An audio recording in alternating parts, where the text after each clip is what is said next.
Ya, bismillahirrahmanirrahim. Assalamualaikum warahmatullahi wabarakatuh. Waalaikumsalam warahmatullahi wabarakatuh.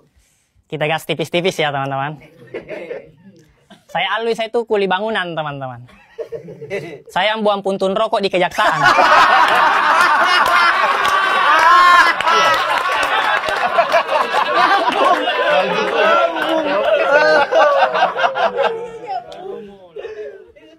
Saya itu jadi kuli karena di keluarga saya kuli bangunannya sudah jadi dinasti. Iya, bapak saya mandor, om saya pengawas proyek. Karena keluarga saya banyak kuli, saya tuh sering diajarin begitu. Alwi, pokoknya bapak tidak mau kau jadi kuli. Pokoknya kau harus potong generasi kuli di keluarga kita. Bapak saya bilang begitu, saya di samping masang ubin.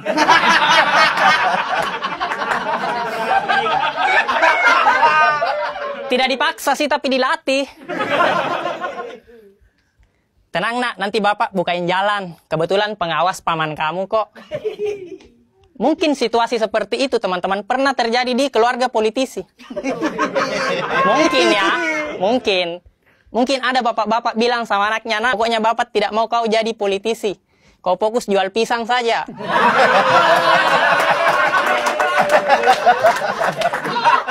Pokoknya kau harus potong generasi politik di keluarga kita. Bapaknya bilang begitu, anaknya di samping jadi cawapres. Tenang nak, nanti bapak bukain jalan. Kebetulan pengawas paman kamu kok. Mungkin ya. Cawapres Uganda. Bicara masalah kasus, teman-teman, ada banyak banget kasus di sosmed itu saling hujat cuma karena berbeda pandangan politik.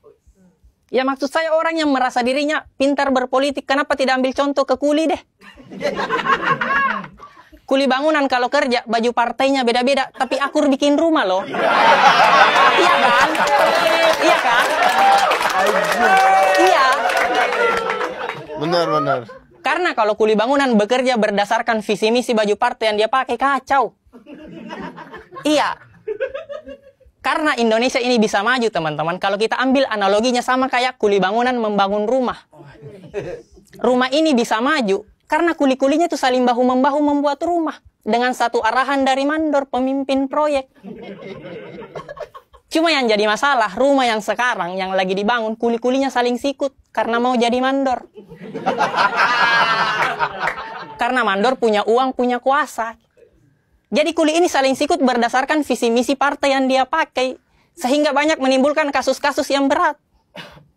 Ada kuli bangunan baru 2 tahun jadi kuli. Masih muda banget, pengalaman minim. Tiba-tiba mau jadi mandor. Iya. Maksud saya kerja dulu kuli. Belajar dulu masang ubin. Jangan tiba-tiba ganti baju partai. Padahal pengawas proyek sudah bikin peraturan loh. Kuli bangunan baru boleh pulang kerja jam 5. Terserah kamu kemana. Bantuin kuli yang lain, ke CFD bagi-bagi susu, terserah. Tapi jam 5 sudah ada putusannya. Dia pulang jam 3. Ngelanggar kode etik kuli itu. Takutnya terjadi gosip antara kuli yang lain gitu. Ya enak ya dia bisa pulang jam 3. Enaklah dia kan anak mandor. Iya sih anak mandor, tapi masa tidak ditegur sama pengawas proyek? Lah dia kan pamannya. Kuli bangunan. Ini kisah nyata ya di proyek. Proyek Indonesia Maju.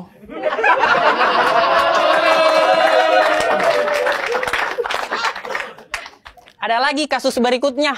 Kuli terlalu banyak gimmick. Rambutnya warna putih. Terlalu ngebet mau jadi mandor, tiba-tiba di proyek azan.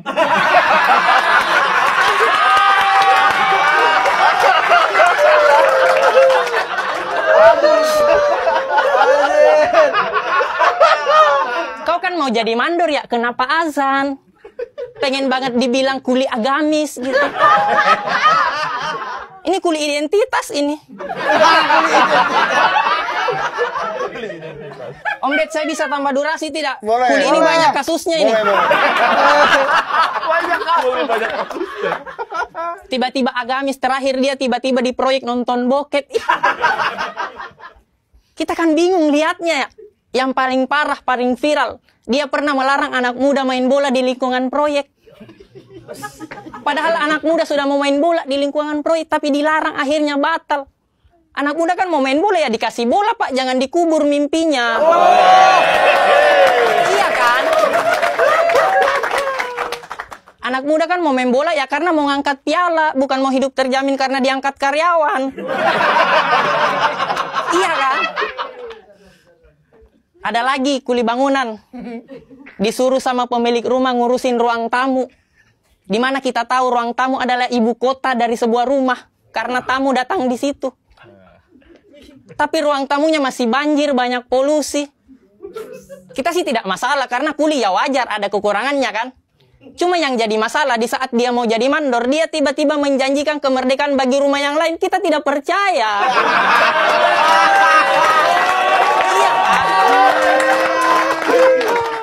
Ngurus ruang tamu saja belum beres, masih banyak program yang tidak jalan, tiba-tiba mau renov rumah yang lain, kita kan ngelihatnya kayak, wah, dua kata lucu nih.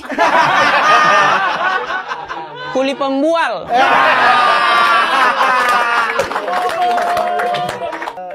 Terakhir dia bukan kuli, teman-teman. Dia cuma ada di lingkungan proyek. Cuma ibu-ibu kantin.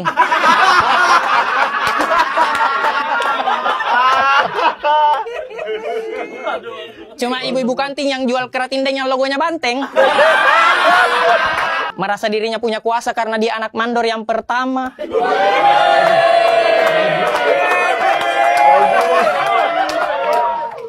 Kerjanya cuma ngecengin mandor yang sekarang. Ih, mandor yang sekarang kalau bukan kantin saya kasihan deh.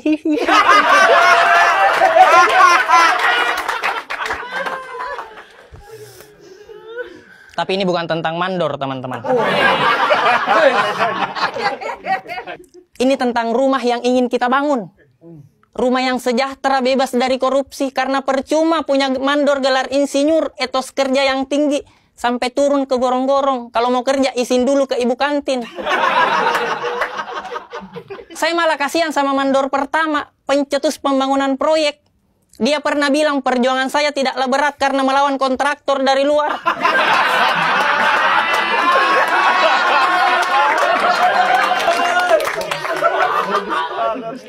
Tapi perjuangan kalian lebih sulit karena melawan kuli di proyek sendiri. Secara tidak langsung mandor yang pertama nyindir anaknya sendiri. Sama cucunya juga. Terima kasih.